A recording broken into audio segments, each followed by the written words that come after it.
शान्ताकारं भुजगशयनं पद्मनाभं सुरेशं विश्वधारं गगनसदृशं मेघवर्णं शुभांगं लक्ष्मीकान्तं कमलनयनं योगिभिध्यानगम्यं वन्दे विष्णुभवभयहरं सर्वलोकैकनाथम्। ओम नमो भगवते वासुदेवाय नमः। प्रिय भक्तगणों, आप सभी को इंद्र एकादशी व्रत की हार्दिक शुभकामनाएं। अश्वनी मास के श्राद्ध पक्ष में आने वाली इस एकादशी का व्रत करने से पितृदोष दूर होता है तथा यह एक एकादशी पितरों को अधोगति से मुक्ति और मोक्ष दिलाने वाली मानी गई है। इस कथा को सुनने मात्र से ही वाजपेय यज्ञ का फल मिलता है। आइए सुनते हैं इंद्रा एकादशी व्रत की पौराणिक एवं प्रमाणिक कथा। धर्मराज युधिष्ठिर के पूछने पर भगवान श्री कृष्ण ने इस कथा को बताया था। प्राचीन काल में सतयुग के समय में महिष्मती नाम की एक नगरी में इंद्रसेन नाम का एक प्रतापी राजा धर्मपूर्वक अपनी प्रजा का पालन करते हुए शासन करता था। वह राजा पुत्र पौत्र और धन आदि से संपन्न और विष्णु का परम भक्त था। एक दिन जब राजा सुखपूर्वक अपनी सभा में बैठा था तो आकाश मार्ग से महर्षि नारद उतरकर उसकी सभा में आए। राजा उन्हें देखते ही हाथ जोड़कर खड़ा हो गया और विधि पूर्वक आसन व अग्र दिया। सुख से बैठकर मुनि ने राजा से पूछा कि हे राजन, आपके सातों अंग कुशल पूर्वक तो हैं, तुम्हारी बुद्धि धर्म में और तुम्हारा मन विष्णु भक्ति में तो रहता है। देवर्षि नारद की ऐसी बातें सुनकर राजा ने कहा, हे महर्षि, आपकी कृपा से मेरे राज्य में सब कुशल है तथा मेरे यहाँ यज्ञ कर्म आदि सुकृत हो रहे हैं। आप कृपा करके अपने आगमन का कारण कहिए। तब ऋषि कहने लगे कि हे राजन, आप आश्चर्य देने वाले मेरे वचनों को सुनो। मैं एक समय ब्रह्मलोक से यमलोक गया। वहाँ श्रद्धा पूर्वक यमराज से पूजित होकर मैंने धर्मशील और सत्यवान धर्मराज की प्रशंसा की।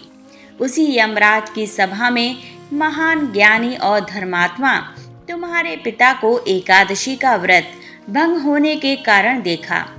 उन्होंने संदेशा दिया, सो मैं तुम्हें कहता हूँ। उन्होंने कहा कि पूर्व जन्म में कोई विघ्न हो जाने के कारण मैं यमराज के निकट रह रहा हूँ। सो हे पुत्र, यदि तुम अश्वनी कृष्ण इंद्रा एकादशी का व्रत मेरे निमित्त करो तो मुझे स्वर्ग की प्राप्ति हो सकती है।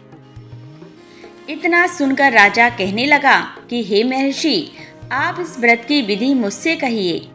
नारद जी कहने लगे, अश्वनी माह की कृष्ण पक्ष की दशमी के दिन प्रातः काल श्रद्धा पूर्वक स्नान आदि से निवृत्त होकर पुनः दोपहर को नदी आदि में जाकर स्नान करें। फिर श्रद्धा पूर्वक पितरों का श्राद्ध करें और एक बार भोजन करें। प्रातः काल होने पर एकादशी के दिन दातून आदि करके स्नान करें। फिर व्रत के नियमों को भक्ति पूर्वक ग्रहण करते हुए प्रतिज्ञा करें कि मैं आज संपूर्ण भोगों को त्याग कर निराहार एकादशी का व्रत करूंगा। हे अच्युत, हे पुंडरीकाक्ष, मैं आपकी शरण में हूँ, आप मेरी रक्षा कीजिए। इस प्रकार नियम पूर्वक शालिग्राम की मूर्ति के आगे विधि पूर्वक श्राद्ध करके योग्य ब्राह्मणों को फलाहार का भोजन कराएं और दक्षिणा दें। पितरों के श्राद्ध से जो बच जाए उसको सूंघकर गौ को दें तथा धूप दीप गंध पुष्प नैवेद्य आदि सब सामग्री से ऋषिकेश भगवान का पूजन करें। रात में भगवान के निकट जागरण करें। इसके पश्चात द्वादशी के दिन प्रातःकाल होने पर भगवान का पूजन करके ब्राह्मणों को भोजन कराएं। भाई बंधुओं, स्त्री और पुत्र सहित आप भी मौन होकर भोजन करें। नारद जी कहने लगे कि हे राजन, इस विधि से यदि तुम आलस से रहित होकर इस एकादशी का व्रत करोगे तो तुम्हारे पिता अवश्य ही स्वर्ग लोक को जाएंगे। इतना कहकर नारद जी अंतर ध्यान हो गए। नारद जी के कथना अनुसार राजा द्वारा अपने बांधवों तथा दासों सहित व्रत करने से आकाश से पुष्प वर्षा हुई और उस राजा का पिता गरुड़ पर चढ़कर विष्णु लोक को गया। राजा इंद्रसेन भी एकादशी के व्रत के प्रभाव से निष्कंटक राज्य करके अंत में अपने पुत्र को सिंहासन पर बैठाकर स्वर्गलोक को गया। हे युधिष्ठिर, यह इंद्रा एकादशी के व्रत का महात्म्य मैंने तुमसे कहा है। इसके पढ़ने और सुनने से मनुष्य सब पापों से छूट जाते हैं और सब प्रकार के भोगों को भोग कर वैकुंठ को प्राप्त होते हैं। इतना ही नहीं, इस व्रत से पितृ दोष दूर होता है तथा पितृ दोष से भी मुक्ति मिलती है और पितरों को मोक्ष की प्राप्ति होती है। प्रिय दर्शकों, हम अब पितृपक्ष की महान कथा सुनाने जा रहे हैं। कहा जाता है कि इस कथा को सुनने से समस्त प्रकार के पितृदोष समाप्त होते हैं। इस कथा का ध्यान पूर्वक श्रवण करने मात्र से ही मनुष्य के कोटि कोटि पाप नष्ट हो जाते हैं और उसे अपार धन संपत्ति और सुख समृद्धि प्राप्त होती है। पितरों की कृपा से उसके सभी दुख दोष समाप्त होते हैं और सुखी जीवन प्राप्त होता है। यह महान कथा भगवान श्री कृष्ण ने गरुड़ जी को सुनाई है। आइए सुनते हैं इस कथा को। दोस्तों, एक समय की बात है, पक्षीराज गरुड़ अपने मन में जिज्ञासा लिए भगवान श्री कृष्ण के पास आते हैं और उन्हें प्रणाम करते हुए कहते हैं, हे प्रभु, पितृपक्ष में पितरों की पूजा करने से कौन सा फल मिलता है? पितृपक्ष के दौरान पितरों की शांति के लिए कौन से उपाय करने चाहिए? भगवान श्री कृष्ण कहते हैं, हे गरुड़, तुमने आज उत्तम प्रश्न किया है। तुम्हारे इस प्रश्न में समस्त मनुष्य जाति का कल्याण छुपा हुआ है। जो मनुष्य अपने पितरों को संतुष्ट करता है उसके समस्त दोष और दुख समाप्त होते हैं। पितरों की पूजा करने से मनुष्य को अपने पूर्वजों का आशीर्वाद प्राप्त होता है। इस विषय में एक अप्सरा और ऋषि की प्राचीन कथा कही जाती है, जो मैं आज तुम्हें सुनाती हूँ। इस कथा को श्रवण करने से तुम्हें तुम्हारे सभी प्रश्नों के उत्तर मिल जाएंगे। इसीलिए हे गरुड़, तुम इस कथा को ध्यान से सुनो। इस कथा को जो भी सुनता है उसके समस्त प्रकार के पितृदोषों का नाश होता है। जो भी इस कथा को सुनता है और सुनाता है उसके ऊपर पितरों की कृपा सदैव बनी रहती है। गरुड़ जी कहते हैं, हे प्रभु, आपके मुख से इस कथा को सुनने के लिए मैं उत्सुक हूँ। कृपया आप मुझे वह कथा सुनाइए। मैं इस कथा का प्रचार अवश्य करूँगा। फिर भगवान श्री कृष्ण गरुड़ जी को पितृपक्ष की कथा सुनाने लगते हैं। इसीलिए हे दोस्तों, आप भी इस कथा को ध्यान पूर्वक पूरा सुने। इस कथा के श्रवण मात्र से ही मनुष्य के सभी पाप और दोष नष्ट होते हैं। उसे पितृदोष से मुक्ति मिलती है। सभी कर्ज उतर जाते हैं। धन धान्य संपत्ति की प्राप्ति होती है तथा सुंदर गुणवान पत्नी की प्राप्ति निश्चिंत होती है। संतानहीन को संतान प्रदान करने वाली यह कथा अत्यंत महान है। पितृ पक्ष के दौरान इस कथा का श्रवण प्रत्येक मनुष्य को करना चाहिए। इसका श्रवण करने से पितरदेव प्रसन्न होते हैं और वरदान देते हैं। श्री कृष्ण कहते हैं, हे गरुड़, प्राचीन काल की बात है। रुचि नामक एक राजा थे जो संसार के माया मोह को छोड़कर निर्भय होकर ब्रह्मचर्य का पालन करते हुए निराभाव का पृथ्वी से विचरण करने लगे। उन्होंने संसार की सभी खुशियों और भोगों का त्याग कर दिया था। उन्होंने घर में रहना भी छोड़ दिया था। वे एक बार ही भोजन किया करते थे और वन में भटकते रहते थे। उन्हें ऐसा वैराग्य धारण किया हुआ देखकर उनके समस्त पितृगण अत्यंत दुखी हो गए। अपने वंशज को इस प्रकार से वंश को नष्ट करता हुआ देखकर उन्हें भय लगने लगा। उन्होंने सोचा कि वे स्वयं चलकर अपने वंशज से मिलेंगे और उसे वैराग्य का त्याग करने के लिए कहेंगे। फिर एक दिन जब ऋषि रुचि ध्यान मग्न होकर तपस्या कर रहे थे, उसी समय उनके समस्त पितृगण उस स्थान पर प्रकट हुए। जब ऋषि रुचि ने अपनी आंखें खोली तो उन्होंने 4 दिव्य आत्माओं को अपने सामने खड़ा देखा। उन्हें देखकर वे आश्चर्यचकित हो गए और उन्हें प्रणाम करते हुए कहने लगे, हे महान आत्माओं, आप कौन हो और किस कारण से आप मुझे दर्शन देने के लिए पधारे हैं? वे सभी दिव्य आत्माएं कहने लगीं, हे वत्स, हम तुम्हारे पूर्वज हैं और हम तुम्हारे इस वैराग्य पूर्ण आचरण से अत्यंत दुखी हैं, इसीलिए तुमसे मिलने के लिए आए हैं। ऋषि रुचि ने उन्हें नमस्कार करते हुए आदर पूर्वक पूछा, हे पितृगण, आप सभी के दर्शन करके मैं कृतार्थ हो गया, किंतु आप मेरे आचरण से दुखी क्यों हैं? कृपया मुझे विस्तार से बतलाइए। मुझसे ऐसी कौन सी भूल हो गई है जो मेरे पूर्वज मुझसे असंतुष्ट और दुखी हैं? तब वे सभी पितृगण कहने लगे, हे वत्स, तुमने किस कारण से विवाह नहीं किया? विवाह स्वर्ग और मोक्ष प्राप्ति का उत्तम मार्ग है। गृहस्थ आश्रम के बिना मनुष्य को शाश्वत बंधन होता है। गृहस्थ में रहकर मनुष्य देवताओं, पितरों, ऋषियों और याचकों की पूजा करके उत्तम लोकों को प्राप्त करता है। वह देवताओं को स्वाहा और पितरों को स्वधा शब्द के उच्चारण से तथा द्वार पर आए अतिथियों और याचकों को दान देकर संतुष्ट करता है। विवाह न करके, संतान को उत्पन्न न करके तुम देव ऋण तथा पितृ जनों के ऋण से मुक्ति नहीं पा सकोगे। संसार में रहने वाले मनुष्य, ऋषि तथा अन्य प्राणियों के लिए भी तुम प्रतिदिन ऋणी ही हो रहे हो। संतान की उत्पत्ति के बिना तुम स्वर्ग को कैसे प्राप्त कर सकोगे? देव पूजा, पितृ तर्पण तथा संन्यास ग्रहण किए बगैर तुम्हें स्वर्ग की प्राप्ति नहीं होगी। सभी पितृ कहते हैं, हे पुत्र, यदि तुमने विवाह नहीं किया तो ये अन्याय केवल तुम्हें कष्ट ही देगा। मरने के बाद तुम्हें नरक की प्राप्ति होगी और अगले जन्म में भी कष्ट भोगोगे।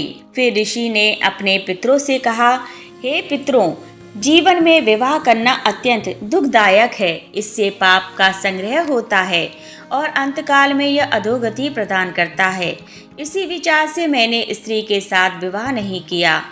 स्त्री संग परिग्रह करने से मुक्ति नहीं मिलती। जो व्यक्ति अविवाहित रहकर प्रतिदिन विद्या ग्रहण करता है और ज्ञान के अमृत से अपनी आत्मा को निर्मल करता है, वह मेरे लिए श्रेष्ठ है। विद्वानों ने अनेक प्रकार के सांसारिक कर्मों का वर्णन किया है।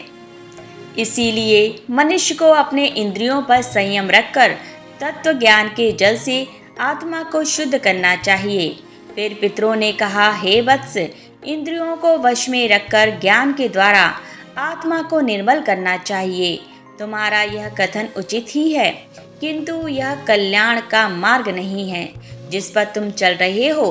यज्ञ, तप और दान के द्वारा अपने अमंगल को दूर करते हुए फल प्राप्ति की कामना से रहित जो शुभ और अशुभ कर्म हैं, वे बंधन के कारण नहीं होते। जो पूर्व का कर्म है वह भोग से नष्ट होता है। पूर्व जन्म का जो पुण्य कर्म है वह सुख दुख को भोगने से निरंतर नष्ट होता रहता है। फिर ऋषि रुचि ने कहा, हे पितामह, वेदों में कर्म मार्ग के प्रतिपादन द्वारा अविद्या और माया की पुष्टि की गई है। इसीलिए आप मुझे विवाह करने के लिए क्यों प्रेरित कर रहे हैं? विवाह करके मेरा अनिष्ट ही हो जाए। पितरों ने कहा, हे वत्स, कर्म द्वारा जो कुछ भी किया जाता है वह अविद्या है, यह सत्य है, किंतु विद्या प्राप्त करना भी एक प्रकार का कर्म है। शास्त्रों में जो विहित कर्म है, सज्जन पुरुष उनका उल्लंघन नहीं करते, उन्हें उसी से मोक्ष की प्राप्ति होती है।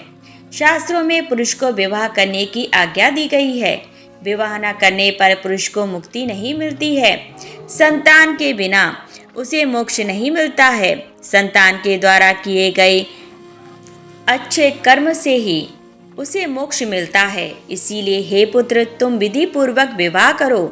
विवाह न करने से तुम्हारे सभी कर्म भी नष्ट हो जाएंगे और तुम विफलताओं को ही प्राप्त करोगे। यदि हमारा वंश नष्ट हो जाएगा तो हमारी आत्माएं अतृप्त ही रहेंगी। विवाह करके संतान उत्पन्न करके ही तुम अपने पितरों को संतुष्ट कर सकते हो। श्री कृष्ण कहते हैं, हे गरुण, इस प्रकार से अपने पितरों के वचन सुनकर ऋषि रुचि को बड़ी ग्लानि हुई।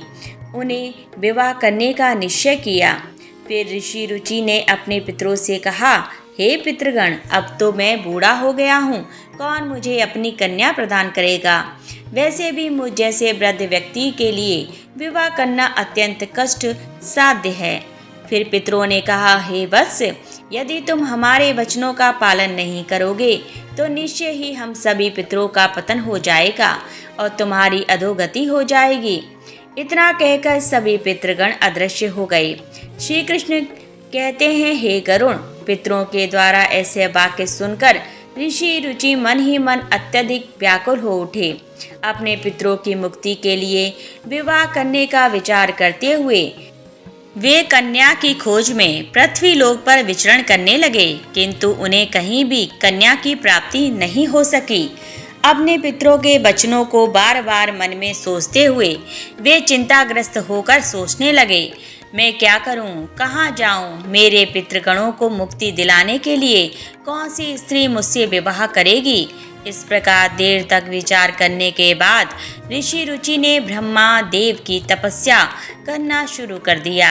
ऋषि रुचि ने 100 वर्षों तक एक वन में घोर तपस्या की। तत्पश्चात जगत पिता ब्रह्मा ने उन्हें दर्शन दिया और कहा, हे रुचि, मैं तुम्हारी तपस्या से प्रसन्न हूँ। तुम्हारी जो भी अभिलाषा है उसे प्रकट करो, मैं अवश्य पूर्ण करूँगा।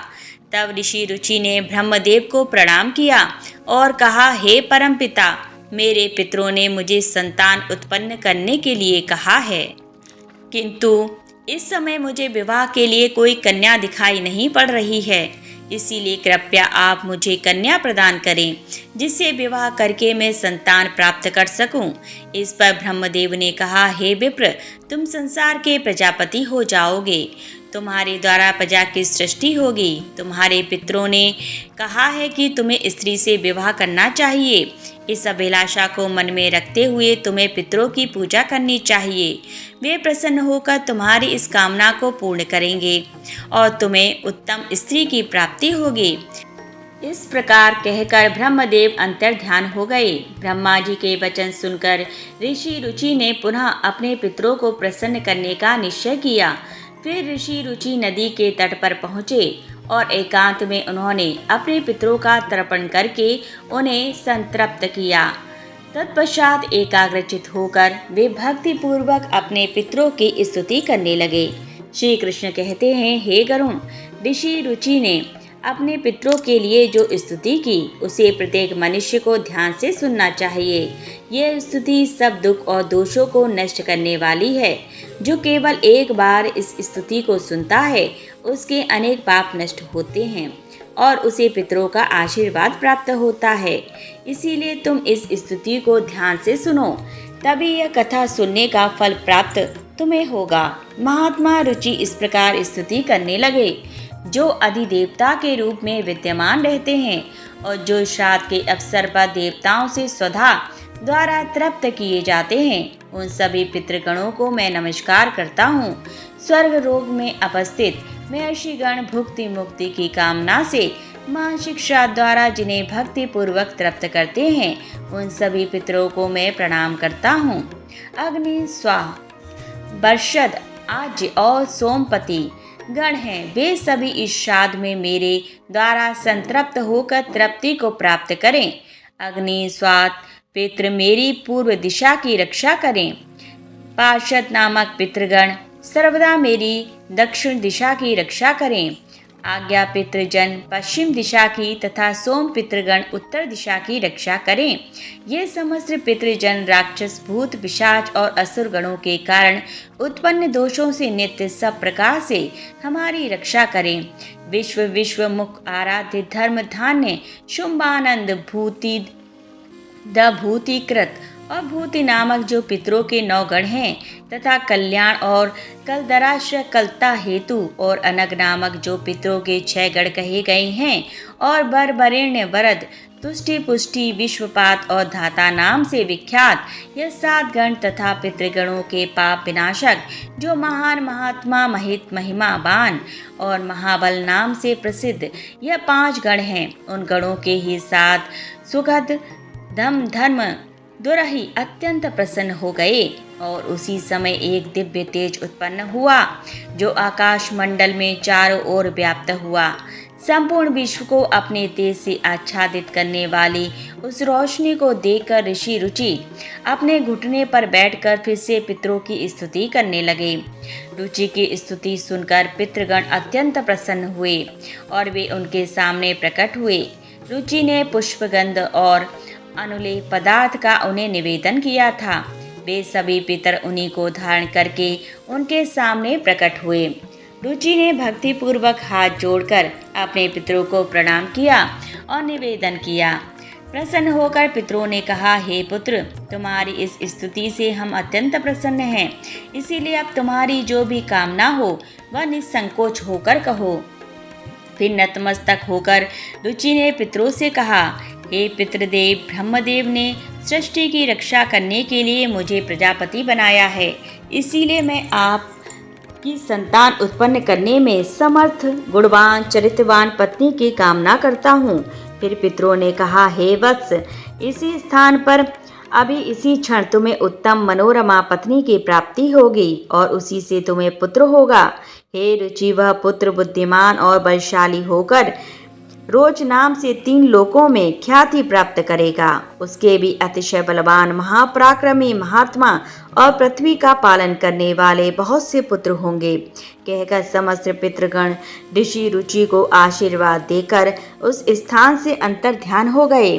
पितरों के अंतर ध्यान होते ही पितरों की कृपा से उसी समय उस नदी के मध्य से ही रुचि के समीप प्रेम लोचा नामक मन को प्रिय लगने वाली सुंदर श्रेष्ठ एक अप्सरा प्रकट हुई। उस श्रेष्ठ अप्सरा ने मधुरवाणी में महात्मा रुचि से कहा, हे तपस्वी श्रेष्ठ, वरुण के पुत्र महर्षि पुष्कर द्वारा मेरी यह अतिशय सुंदर कन्या उत्पन्न हुई है। मैं उस सुंदर उत्पन्न रूप वाली मानिनी नामक कन्या को भार्या के रूप में आपको प्रदान करती हूँ। आप इससे विवाह करें।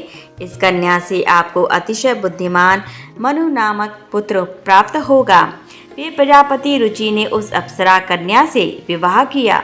श्री कृष्ण कहते हैं, गरुण इस प्रकार से ऋषि रुचि ने अपने पितरों को प्रसन्न करके विवाह के लिए कन्या प्राप्त की और अपने वंश को आगे बढ़ाया। कथा के अंत में भगवान श्री कृष्ण ने गरुड़ जी को पितरों को प्रसन्न करने के अनेक उपाय विस्तार से बताए। यह उपाय मनुष्य के जीवन में पितृदोष को समाप्त करने और पितरों की कृपा प्राप्त करने के लिए अत्यंत आवश्यक माने जाते हैं। श्री कृष्ण ने गरुड़ जी से कहा कि पितरों को प्रसन्न करने के लिए कुछ विशेष अनुष्ठान, तर्पण और धार्मिक कार्यों का पालन करना आवश्यक होता है। आइए जानते हैं उन महत्वपूर्ण उपायों के बारे में। पितर को प्रसन्न करने का सबसे पहला और मुख्य उपाय तर्पण है। तर्पण का अर्थ है जल अर्पण करना। पितृपक्ष के दौरान पवित्र जल को हाथ में लेकर पितरों का आवाहन करते हुए उन्हें जल अर्पण करना चाहिए। तर्पण में काले तिल, जल, दूध और कुशा का उपयोग किया जाता है। यह कार्य पवित्र मन और श्रद्धा से करना चाहिए, जिससे पितृगण तृप्त होकर प्रसन्न होते हैं। तर्पण करते समय एयुएम पितृभ्यम स्वाहा स्वधा मंत्र का उच्चारण करना चाहिए, जिससे पितृ संतुष्ट होते हैं और आशीर्वाद प्रदान करते हैं। श्री कृष्ण कहते हैं, श्राद्ध कर्म पितरों की तृप्ति के लिए एक महत्वपूर्ण अनुष्ठान है। इसमें पितरों के निमित्त भोजन, फल और वस्त्र अर्पण किए जाते हैं। श्राद्ध कर्म करने वाले व्यक्ति को ब्राह्मणों को भोजन कराना चाहिए और उन्हें वस्त्र एवं दक्षिणा देकर आशीर्वाद लेना चाहिए। श्राद्ध के दिन विशेष रूप से सात्विक भोजन बनाना चाहिए, जिसमें खीर, पूड़ी, सब्जी और अन्य पौष्टिक एवं ताजे खाद्य पदार्थ शामिल हों। इस भोजन को पवित्रता के साथ पितरों के निमित्त अर्पण किया जाता है। तीसरा उपाय श्री कृष्ण ने बताया, गाय, ब्राह्मण और अन्य जीवों को भोजन। पितरों को प्रसन्न करने के लिए गाय, कुत्ते, कौवे और ब्राह्मणों को भोजन कराना अत्यंत शुभ माना जाता है। उन्हें भोजन तर्पण करने से पितृ तृप्त होते हैं और प्रसन्न होकर आशीर्वाद देते हैं। विशेष रूप से श्राद्ध के दिन गाय को हरी घास और रोटी खिलाना और कौवे को चावल व खीर खिलाना शुभ माना जाता है। इन कार्यों को करने से पितरों की कृपा प्राप्त होती है और पितृदोष से मुक्ति मिलती है। श्री कृष्ण कहते हैं, पीपल और तुलसी के वृक्ष की पूजा करना पितरों को प्रसन्न करने का महत्वपूर्ण उपाय है। पीपल का वृक्ष पितृगणों का निवास स्थान माना जाता है। तुलसी का पौधा देवी लक्ष्मी का प्रतीक होता है। श्राद्ध के दिन पीपल और तुलसी की पूजा करके पितरों को तृप्त किया जाता है। पीपल के वृक्ष के नीचे दीपक जलाने से पितृगण प्रसन्न होते हैं और परिवार को सुख समृद्धि का आशीर्वाद देते हैं। भगवान श्री कृष्ण ने गरुड़ जी को बताया कि जो व्यक्ति पितृदोष से पीड़ित होता है उसे गया जी या अन्य पवित्र तीर्थ स्थलों पर जाकर पिंडदान करना चाहिए। गया जी में पिंडदान करने से पितृ संतुष्ट होकर मोक्ष प्राप्त करते हैं और वंशजों को आशीर्वाद देते हैं। पिंडदान के समय काले तिल, कुशा और चावल का उपयोग करके पितरों को अर्पण करना चाहिए। यह प्रक्रिया पितरों को तृप्त करती है और उनकी आत्मा को शांति प्रदान करती है। श्री कृष्ण कहते हैं, पितरों को प्रसन्न करने के लिए व्यक्ति को श्राद्ध पक्ष के दौरान व्रत रखना चाहिए। इस समय सात्विक आहार ग्रहण करना चाहिए और ब्रह्मचर्य का पालन करना चाहिए। भगवान श्री कृष्ण ने गरुड़ जी से कहा कि श्राद्ध पक्ष में मांस, मदिरा, तामसिक आहार का सेवन नहीं करना चाहिए। व्रत के दौरान भगवान विष्णु, शिव और देवी लक्ष्मी की आराधना करनी चाहिए। इससे पितरों की आत्मा को शांति मिलती है और वे प्रसन्न होकर आशीर्वाद प्रदान करते हैं। श्री कृष्ण कहते हैं, पितरों को संतुष्ट करने के लिए गरीबों, ब्राह्मणों, साधुओं को अन्नदान और वस्त्र दान करना चाहिए। यह कार्य विशेष रूप से श्राद्ध पक्ष के दौरान करने से पितरों की आत्मा को तृप्ति प्राप्त होती है। अन्नदान, वस्त्रदान से मनुष्य को पुण्य की प्राप्ति होती है और पितृदोष से मुक्ति मिलती है। इस कार्य से पितृ प्रसन्न होकर घर परिवार की सुख समृद्धि का आशीर्वाद देते हैं। भगवान श्री कृष्ण ने बताया कि पवित्र नदियों, विशेषकर गंगा में स्नान करके पितरों के निमित्त जल अर्पण करना अत्यंत शुभ माना गया है। गंगा जल पितरों की तृप्ति के लिए सर्वोत्तम होता है, जिससे पितृदोष समाप्त होते हैं। गंगा में स्नान करने से व्यक्ति के पाप धुल जाते हैं और पितरों की आत्मा को शांति मिलती है। इस कार्य से पितृ प्रसन्न होकर आशीर्वाद प्रदान करते हैं। श्री कृष्ण कहते हैं, पितरों को प्रसन्न करने के लिए सत्संग में शामिल होना चाहिए और पवित्र ग्रंथों जैसे भगवत गीता का पाठ करना अत्यंत लाभकारी माना जाता है। पितरों की शांति के लिए गीता के 11वें अध्याय का पाठ विशेष रूप से लाभकारी होता है। भगवत गीता के पाठ से पितरों की आत्मा को शांति मिलती है और उनके वंशजों पर उनकी कृपा बनी रहती है। भगवान श्री कृष्ण ने गरुड़ जी को यह भी बताया कि जो व्यक्ति इन उपायों को श्रद्धा और विश्वास के साथ करता है उसे जीवन में सभी प्रकार के सुख और समृद्धि प्राप्त होते हैं। पितरों की कृपा से उसके समस्त दोष समाप्त होते हैं और परिवार में शांति बनी रहती है। इन उपायों को नियमित रूप से करने से पितृदोष मुक्ति मिलती है और पितृ प्रसन्न होकर वंशजों को आशीर्वाद देते हैं। श्री कृष्ण ने गरुड़ जी से कहा, हे गरुड़, जो भी व्यक्ति इन उपायों का पालन करता है उसे पितृदोष का कभी सामना नहीं करना पड़ता और उसके पितृ सदैव प्रसन्न रहते हैं। इस प्रकार भगवान श्री कृष्ण ने पितरों को प्रसन्न करने के विभिन्न उपाय विस्तार से बताए, जिन्हें हर व्यक्ति को पितृपक्ष में करना चाहिए। तो दोस्तों, इस प्रकार से गरुड़ पुराण में पितृपक्ष की कथा का वर्णन किया गया है। उम्मीद है आपको यह कथा पसंद आई होगी, तो कमेंट में ज़रूर बताएं। यह वीडियो अच्छा लगा हो तो लाइक करें और परिवार के साथ शेयर करें। साथ ही चैनल को सब्सक्राइब करें ताकि आपको ऐसी ही आध्यात्मिक जानकारी प्राप्त हो। पूरा वीडियो वॉच करने के लिए आप सभी का धन्यवाद।